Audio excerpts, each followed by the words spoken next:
আসসালামু আলাইকুম।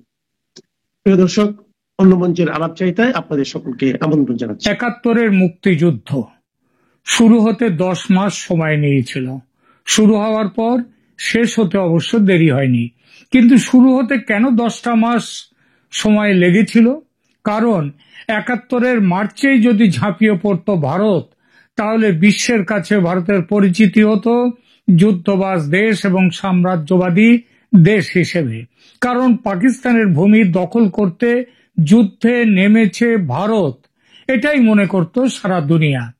পূর্ব পাকিস্তানকে দখল করে ভারতের মধ্যে অন্তর্ভুক্ত করা তো লক্ষ্য ছিল না ভারতের। ভারত চেয়েছিল পাকিস্তানিদের হাত থেকে পূর্ব বাংলার বাঙালিকে রক্ষা করতে, সেখানকার মানুষ যাতে সুখে শান্তিতে স্বস্তিতে তাদের নিজেদের বাঙালি পরিচয় ও ঐতিহ্য নিয়ে বেঁচে থাকতে পারে, যে ঐতিহ্য যে পরিচয় কেড়ে নিচ্ছিল পাকিস্তান। দেখুন, বাংলাদেশের অবস্থান ভারতের পেটের মধ্যে। 3 দিকে ভারত, একদিকে বঙ্গোপসাগর। এই ভূখণ্ড যদি অশান্ত থাকে, তার প্রভাব ভারতের ওপর পড়তে বাধ্য। তাই শান্ত সুস্থির বাংলাদেশ চায় ভারত, আগেও চাইছে, ৭১-ও চেয়েছে যে শান্ত শিষ্ট পূর্ব পাকিস্তান। 2025-এও চায় শান্ত স্বস্তিতে থাকা সুস্থির বাংলাদেশ। ৭১-এর মার্চ এপ্রিলে বন্যার মতো মানুষ সীমান্ত পেরিয়ে ভারতে এসেছিল। তাদের আশ্রয় আর অন্ন বস্ত্র চিকিৎসা দিতে নাস্তানাবুদ হয়ে গিয়েছিল ভারত। ভারত চাইলে একেবারে শুরুতেই পাকিস্তানের বিরুদ্ধে যুদ্ধে নেমে সামাল দিতে পারত সেই পরিস্থিতি, কিন্তু তা করেনি। আগেই বলেছি যে 10 মাস অপেক্ষা করেছিল। এই 10টা মাসে তৈরি হয়েছিল মুক্তি সেনা। ভারতও সারা পৃথিবীতে বাংলাদেশ নিয়ে, বাংলাদেশের মুক্তি সংগ্রাম নিয়ে সারা পৃথিবীতে প্রচার করতে পেরেছিল দুনিয়াকে। মুক্তি বাহিনীকে সামনে রেখে তাদের সাহায্যকারী হিসেবে ছিল ভারত। ভারত ছিল সাহায্যকারী হিসেবে। তাও হয়তো ভারত প্রত্যক্ষভাবে ঝাঁপত না যুদ্ধে, যদি না পাকিস্তান পশ্চিম সীমান্তে শিয়ালকোট সেক্টরে সেখানে ভারতে বিমান হানা যদি না করত। ক্রিকেটের ভাষায় চালিয়ে খেলতে গিয়েছিল পাকিস্তান। সেই আক্রমণ ভারতের যুদ্ধে নামাকে জাস্টিফাই করেছিল বাংলাদেশ, মানে পূর্ব পাকিস্তান বা এখনকার বাংলাদেশে। যুদ্ধ ছড়ায় দেশের পূর্ব সীমান্তে। ফলাফল কি হয়েছিল সবাই জানে। মুক্তিযুদ্ধের সাফল্য, 93,000 পাকিস্তানি সেনার সারেন্ডার এবং স্বাধীন বাংলাদেশের জন্ম। এই ইতিহাস স্মরণ করলাম বিশেষ কারণে। কারণটা হলো এই 2025-এ ঠিক সেই ৭১-এর ছবি দেখতে পাচ্ছি অনেকখানি। সেবার 1 কোটির বেশি উদ্বাস্তু এসেছিল ভারতে, এবার আসেনি না বলে বলা ভালো, আসতে পারেনি, সীমান্তে আটকে গিয়েছিল। কিন্তু এটা ছাড়া বাকি পরিস্থিতি অনেকটাই সেই ৭১-এর মতো। তবে আরো একটা তফাৎ আছে। সেবার পাকিস্তান ছিল প্রত্যক্ষ যুদ্ধে, আর এবার তারা পরোক্ষে। সেবার পাকিস্তান দখল রাখার লড়াইতে ছিল, এবার আছে নতুন করে দেশটাকে, বাংলাদেশকে দখল করার লড়াইয়ে। আর সেই লড়াইয়ে সামরিক প্রত্যাঘাতের সিদ্ধান্ত নিতে ভারত সময় নিল সেবারের চেয়ে কিছু বেশি। 10 মাসের জায়গায় 15 মাসের মাথায় এসে সামরিক অভিযানের প্রথম পদক্ষেপ নিল ভারত। মনে হচ্ছে বিশ্বাস করছেন না? গত 14 থেকে 16 অক্টোবর যেটা ঘটেছে সেটা কিন্তু এই সামরিক অভিযানের প্রথম পদক্ষেপ। 14 থেকে 16 অক্টোবর, 16 নাকি 17, একাধিক সূত্র জানাচ্ছে ভারতীয় মিলিটারি ইন্টেলিজেন্সের 4 অফিসার ভারতে ফিরে আসেন 16 নয় 17 তারিখে। 16 তারিখ মধ্যরাত পেরিয়ে ঢাকা ছাড়েন তারা। তার আগে তারা জেনারেল ওয়াকার উজ্জামানের সঙ্গে লালমনিরহাট এবং ঠাকুরগাঁয়ের পরিত্যক্ত বিমান ঘাঁটিও দেখে আসেন সরেজমিনে। কারণ ভারত তাদেরকে জানিয়েছিল বাংলাদেশের সেনাকে জেনারেল ওয়াকারুজ্জামানকে, যে লালমনিরহাট এবং ঠাকুরগাঁয়ে সেখানে জঙ্গিদেরকে আস্তানা গেড়ে তাদেরকে রেখে দেয়া হয়েছে ভারতের বিরুদ্ধে নাশকতা চালাবার জন্য। তো যাই হোক, এই 16 আর 17 এরকম কনফিউশন হওয়ার কারণ বাংলাদেশ এবং ভারত, বিশেষ করে ভারতের সেনা কর্তৃপক্ষ সফরের ব্যাপারে মুখে একেবারে যাকে বলে লিউকোপ্লাস্ট লাগিয়ে দিয়েছে। একটি কথাও আধিকারিক স্তরে ভারত সরকার বলেনি। এই কারণ কোন কারণ সেটা বোঝাই যায়, কারণ ভারত চেয়েছিল জিনিসটাকে লো প্রোফাইলে রাখতে। কিন্তু লো প্রোফাইলে রাখলেই বা এই সফর হতে পারলো কিভাবে? মনে রাখতে হবে, ইউনূস সরকারের আমলে বাংলাদেশে চীন, পাকিস্তান, তুর্কি, আমেরিকা এদের সবার সামরিক কর্তারা একাধিকবার বাংলাদেশ সফর করেছে। কিন্তু ভারত এই প্রথম কবে? শেখ হাসিনার পতনের পরেই প্রথম। কারণটা কারো অজানা নয়, সম্পর্কের ভয়ঙ্কর অবনতি। প্রবল ভারত বিরোধিতার জোয়ারে ভেসে এই সরকার ক্ষমতা দখল করেছিল। ক্ষমতা নেয়ার পর গত 15 মাসে সেই বিরোধিতা কমার পরিবর্তে আরো বেড়েছে। এমনকি মাত্র 3 সপ্তাহ আগে জাতিসংঘের সাধারণ সভায় গিয়ে মোহাম্মদ ইউনূস ভারতের বিরুদ্ধে বিষোদ্গার করেছেন। 24 থেকে 26 সেপ্টেম্বর জাতিসংঘ সাধারণ পরিষদে নিউ ইয়র্কে উপস্থিত মোহাম্মদ ইউনূস ভারতের কঠোর সমালোচনা করেছেন। তিনি অভিযোগ করেছেন যে ভারত শেখ হাসিনাকে আশ্রয় দিয়ে বাংলাদেশ ভারত সম্পর্কের অবনতি ঘটিয়েছে এবং ভারতীয় মিডিয়া ফেক নিউজ ছড়িয়ে পরিস্থিতি আরো খারাপ করেছে। ইউনূস আরো বলেন, আমরা এখন ভারতের সাথে সমস্যার মুখোমুখি, কারণ ভারত ছাত্ররা যা করেছে সেটা পছন্দ করেনি এবং তারা হাসিনাকে আশ্রয় দিয়েছে। যে হাসিনা এই সমস্ত মূল সমস্যা তৈরি করেছে এবং তরুণদের হত্যা করেছে, তাকে আশ্রয় ভারত দিয়েছে। এর কয়েকদিন আগে 19 সেপ্টেম্বর বাংলাদেশের স্বরাষ্ট্র উপদেষ্টা লেফটেন্যান্ট জেনারেল জাহাঙ্গীর আলম চৌধুরী পার্বত্য চট্টগ্রামের সাম্প্রতিক সহিংসতায় ভারতীয় হস্তক্ষেপ খুঁজে পেয়েছেন। ইউনূসের আর এক সহযোগী ও বাংলাদেশের জাতীয় নিরাপত্তা উপদেষ্টা খলিলুর রহমান, তিনিও বলেছেন পার্বত্য চট্টগ্রামকে অশান্ত করছে ভারত। আর আপনারা জানেন, ইউনূস তো তার আগেই বলেছেন যে উত্তর পূর্বের যে 7টি রাজ্য সেখানে তিনি চীনকে ডেকেছেন এবং সেখানে অশান্তি তৈরি করবার কথাও বলেছেন। আর এছাড়া বাংলাদেশের বর্তমান সরকারের টিকি যে দলের হাতে কাছে বাঁধা, সেই জামাতে ইসলামীর নায়েবে আমির সাঈদ আব্দুল্লাহ মোহাম্মদ তায়ের, যিনি ইউনূসের সাথে নিউ ইয়র্কে গিয়েছিলেন জাতিসংঘের সভায় শ্রোতা হিসেবে যোগ দিতে, তিনিতেও ভারতের বিরুদ্ধে পবিত্র যুদ্ধের হুমকি দিয়েছেন। 50 লক্ষ যুব সেনা নিয়ে ভারত দখল করবেন, গজওয়াতুল হিন্দ প্রতিষ্ঠা করবেন, এমন হুমকি পাকিস্তান পর্যন্ত দেয়নি। আবার তাদের মধ্যে ছোট মোটো যদি কেউ দেয় তো দেওয়ার আগে একবার নয় 100 বার ভাবতে হবে তাদের। কিন্তু ইউনূস ও তার দলবল চায় যে ভারত শেষ হয়ে যাক এবং যত শিগগির সম্ভব। জনাব জুলফিকার আলী ভুট্টো একবার বলেছিলেন 1000 বছর যুদ্ধ করবেন ভারতের বিরুদ্ধে।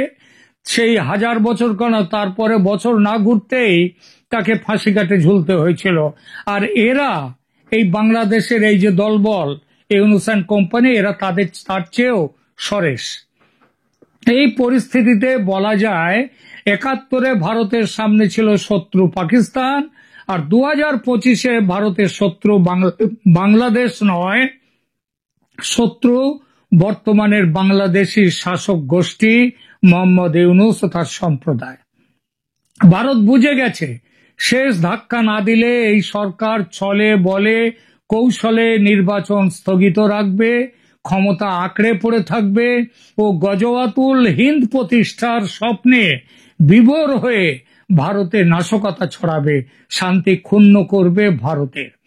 আর এসব করতে গিয়ে এরা যে শুধু বাংলাদেশের মানুষের সর্বনাশ করছে না বা করবে না তা নয়, সর্বনাশ করতে চাইবে তারা ভারতের। এইটা হচ্ছে, এরা বাংলাদেশ এবং ভারত দুদেশের মানুষেরই এরা সর্বনাশ করতে চাইছে। সুতরাং অনেক হয়েছে, আর নয়, অ্যাকশন শুরু করে দাও। এটা তো ভারতের নিজের ভালো থাকার কথা নয়, বাংলাদেশের মানুষকেও ভালো রাখার কথা। অপেক্ষার শেষে সেই কাজ শুরু করতে চলেছে এবার ভারত। সেনায় হলো, কিন্তু এবারের মুক্তিবাহিনীর ভূমিকায় কারা আছে? মুক্তিযোদ্ধা। কাদের সঙ্গে জোট বেঁধে বাংলাদেশকে মুক্ত করতে নামবে ভারত? সেই ৭১ যেমন নেমেছিল। বাংলাদেশের এই নতুন মুক্তিবাহিনী হলো বাংলাদেশ সেনা। আরো সঠিকভাবে বললে সেনাবাহিনীর একটা অংশ বা গোষ্ঠী। শুনতে অবাক মনে হলো, এটাই সত্যি, সত্যি হতে বাধ্য। পরিস্থিতি যে এমন হবে ভারত জানতো সেটা, তাই ১৫ মাস অপেক্ষা করে গেছে, শুধু দেখতে চেয়েছে কোথাকার জল কিভাবে গড়ায়। বাংলাদেশ সেনাবাহিনীর মধ্যে যে মতাদর্শিক কারণে ৩টি গোষ্ঠী আছে, এটা সারা পৃথিবী জানে, দেশের মানুষ তো জানেই। বাংলাদেশ সেনাবাহিনীর মধ্যে ৩টি প্রধান গোষ্ঠীর, একটা হলো আওয়ামী লীগ পন্থী গোষ্ঠী। এরা লেফটেন্যান্ট জেনারেল মোহাম্মদ সাইনুল হকের নেতৃত্বে রয়েছেন। ২ হচ্ছে প্রো ইসলামিস্ট ও পাকিস্তানপন্থী গোষ্ঠী। লেফটেন্যান্ট জেনারেল মোহাম্মদ ফয়জুর রহমানের নেতৃত্বে আছে, যারা হিজবুত তাহরির এবং ছাত্র নেতাদের সঙ্গেও যাদের যোগাযোগ প্রবল। এতদিন ওয়াকারুজ্জামান কখনো এদিকে কখনো ওদিকে থেকে ভারসাম্য রক্ষার চেষ্টায় চলেছেন, কারণ তিনি মধ্যপন্থী। তিনি বর্তমান সরকারের সমর্থনে আছেন, আবার মাঝে মাঝে বিরোধিতায়ও আছেন। এই জন্য খুব সঠিকভাবে কিছু কোনো নিরর্থক নয়, সঠিক অর্থেই কিছু মানুষ ভেবেছে তিনি এই সরকারের ষড়যন্ত্রের অংশীদার, এই বলে গালি দিয়েছেও তাকে, হয়তো সেটা মিথ্যেও নয়। আবার কিছু মানুষ যারা এই সরকারের অংশ, তারা আবার ওয়াকারুজ্জামানকে গালি দিয়েছে হাসিনার দালাল বলে। ২ তরফেই গালি খেয়েছেন ওয়াকারুজ্জামান, এবং আওয়ামী লীগপন্থীদের কাছেও, আবার যারা এই ইউনূসপন্থীদের তাদের কাছেও। আর ইউনূসের সঙ্গে তার সম্পর্ক তো বর্তমানে অনেকটাই সাপে নেউলে। এইভাবেই চলছিলেন ওয়াকারুজ্জামান, কিন্তু অঙ্ক পাল্টে দিল আইসিটি বা ইন্টারন্যাশনাল ক্রাইমস ট্রাইব্যুনাল। ২৫ জন সেনা অফিসারদের নামে জারি করা গ্রেপ্তারি পরোয়ানা পুরো হিসাবটা পাল্টে দিল, এবং জানা যাচ্ছে আপাতত ২৫, তবে মোট নাম আছে ১৫০ জনের, যাদের মধ্যে আছেন ২০০৯ থেকে ২০২৫ পর্যন্ত বাংলাদেশের সেনা প্রধানরা। এর মধ্যে বিমান বাহিনীও আছে, আবার নৌবাহিনীর প্রধানরাও আছেন। অর্থাৎ স্বয়ং ওয়াকারুজ্জামান তো আছেনই। সংশোধিত কানুনে গ্রেপ্তারি পরোয়ানা জারি হলেই চাকরি যাবে তার জায়গায় বসবেন আরো বড় একজন জামাতি, আরো বড় একজন পাকিস্তান প্রেমী ফয়জুর রহমানও হতে পারেন। ৭১-এ শিয়ালকোট সেক্টরে বিমান হানা দিয়ে যে ভুল করেছিল পাকিস্তান, সেই রকমই ভুল করে ফেলল ইউনূস, জামাত, পাকিস্তান, যারা চালাচ্ছে এই সরকার। ওয়াকারুজ্জামান চেষ্টা করেছিলেন প্রধান বিচারপতি, প্রধান উপদেষ্টা, রাষ্ট্রপতি সবার সঙ্গে দেখা করে গত ৩১শে আগস্ট এই বিষয়টা আটকাতে পারেননি, হেরে গেছেন। ফলে বাধ্য হয়ে এবার যুদ্ধে নামতে বাধ্য হয়েছেন ওয়াকারুজ্জামান। আর একা কিভাবে যুদ্ধে নামবেন? কারণ ওই যে জামাতি গোষ্ঠী সেনার মধ্যে যারা আছে পাকিস্তানপন্থীরা, তারা এই মুহূর্তে তাদের দল ভারী করছে। সুতরাং তাকে এবার বাধ্য হয়ে শরণ নিতে হয়েছে ওয়াকারুজ্জামানকে ভারত অপেক্ষা করছিল এই মুহূর্তটির। এর আগে কমাস আগে সেন্ট্রাল আফ্রিকা সফর শেষে ফেরার সময় সম্ভবত গত মার্চ মাসে, আমার যতদূর মনে পড়ছে, বিমানবন্দরে তাকে গ্রেপ্তার ও বন্দী করে সেনা অভ্যুত্থানের ছক কষেছিল তার বিরোধীরা। এই ইউনূসের নেতৃত্বে ভারতের সাবধান বাণীতে সেবার বেঁচে যান ওয়াকারুজ্জামান। তখনই জ্ঞান হওয়া উচিত ছিল তার, হয়নি পুরোপুরি, কিছুটা জ্ঞান হয়েছে। কিন্তু এবার আর উপায় না দেখে মধ্যপন্থা ছেড়ে মুক্তিযুদ্ধের পক্ষে যোগ দিতেই হয়েছে, এবং যোগ দিয়ে ফার্স্ট রাউন্ডে জিতেছেন ওয়াকারুজ্জামান ইউনূসের বিরুদ্ধে। সেটা ওই ভারতের 4 সেনাকর্তার বাংলাদেশ সফর এবং সেনা অফিসারদের সঙ্গে একের পর এক গোপন ক্লোজ ডোর মিটিং করে। ইউনূস যার পর নাই চেষ্টা করেছেন যাতে ভারতীয় সেনা অফিসাররা বাংলাদেশ সফরে না আসতে পারেন। 3 সপ্তাহ আগে যিনি রাষ্ট্রসংঘে দাঁড়িয়ে ভারতের বিরুদ্ধে ভয়ঙ্কর সব অভিযোগ করেছেন, তিনি কি করে আসতে দেবেন সেই ভারতের সেনা অফিসারদের? ইউনূস জানতেন ভারতীয় সেনা গোয়েন্দাদের এই সফরকে ছাত্রদের দল এনসিপি, জামাত, অন্যান্য ইসলামী দলগুলো, এমনকি বিএনপি পর্যন্ত সহজভাবে নেবে না, বাঁকা চোখে দেখবে, তার ব্যাপক বিরোধিতা হবে। তা সত্ত্বেও তিনি সফরে সম্মতি দিতে বাধ্য হয়েছেন। কেন বাধ্য হলেন? কারণ সেনাপ্রধান চাইছেন এই সফর। ইউনূসের কথা অগ্রাহ্য করে জেনারেল জামান বুঝিয়ে দিলেন ক্ষমতার আসল মালিক ইউনূস নন, আসল মালিক সেনাবাহিনীর প্রধান হিসেবে তিনি। এবং এই গত বছর আগস্টের পর থেকে ওয়াকারুজ্জামান এই প্রথম তার ক্ষমতা জাহির করলেন। এবার থেকে তিনি তার ক্ষমতা দেখাবেন, আর সে ক্ষমতা দেখাবেন এই জোরে যে সঙ্গে আছে ভারত।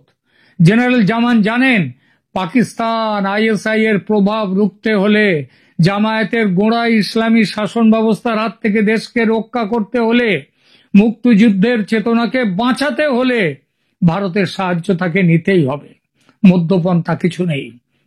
এবার লক্ষ্য রাখবেন কিভাবে অপরাধ ট্রাইব্যুনালের বিচার প্রক্রিয়া থমকে যাবে, কিভাবে নির্বাচনের স্পষ্ট তারিখ ঘোষিত হবে, এবং সেটা সম্ভবত ফেব্রুয়ারির আগে ডিসেম্বরেই করতে হবে। কিভাবে আওয়ামী লীগের ওপর থেকে নিষেধাজ্ঞা উঠে যাবে সেটাও দেখবেন, এবং কিভাবে আওয়ামী লীগ নির্বাচনে লেভেল প্লেইং ফিল্ড পাবে, সেটা লেভেল প্লেইং ফিল্ড পাবে আওয়ামী লীগ, সেটা ভারতের নির্দেশে করতে বাধ্য হবেন ওয়াকারুজ্জামান। তবে একটি কথা ভারত স্পষ্টভাবে জানিয়েছে, মানুষের ভোটে নির্বাচিত হয়ে যে দলই সরকার গঠন করবে তার সঙ্গে থাকবে ভারত। তা সে দল বিএনপি হোক বা জামাত বা এনসিপি, যেই হোক। এটা ঠিক, আওয়ামী লীগ ভারতের পরীক্ষিত বন্ধু, আওয়ামী লীগের ক্ষমতায় আসা ভারতের প্রার্থিত। কিন্তু ভারত অন্য দেশের ব্যাপারে কে আসবে ক্ষমতায়, আসবে না আসবে সেটা তাদের ব্যাপার। নির্বাচনে যদি আওয়ামী লীগ না জিততে পারে তাহলে ভারতের কিছু করার নেই, কারণ যে দল জিতবে তাকে সমর্থন দেবে ভারত। রণধীর জয়সওয়াল ভারতের বিদেশ দপ্তর থেকে পরিষ্কার বলে দিয়ে দিয়েছেন, দায়িত্ব তাই আওয়ামী লীগ সমর্থকদের ওপর। দলকে জেতাবার হাতে কিন্তু সময় নেই, মনে রাখবেন, আর এখনই ঝাঁপিয়ে পড়তে হবে। এবং মনে রাখবেন যে আগামী দিনে যদি এই আওয়ামী লীগের সেনা, আওয়ামী লীগ সেনা, ছাত্রলীগ, তাদের কর্মীরা, সমর্থকরা, তারা যদি রাস্তায় নামে, তাদের বিরুদ্ধে আমাদের ওয়াকারুজ্জামানের সেনা কোনো দমনমূলক ব্যবস্থা নেবে না, সে হিম্মত আর নেই। সেনা সেটা করবে না, আর সেটার অর্ডার দেওয়ার অধিকারও ইউনূস সেই জায়গাতে আর নেই। আপাতত এখানেই রাখছি, ধন্যবাদ।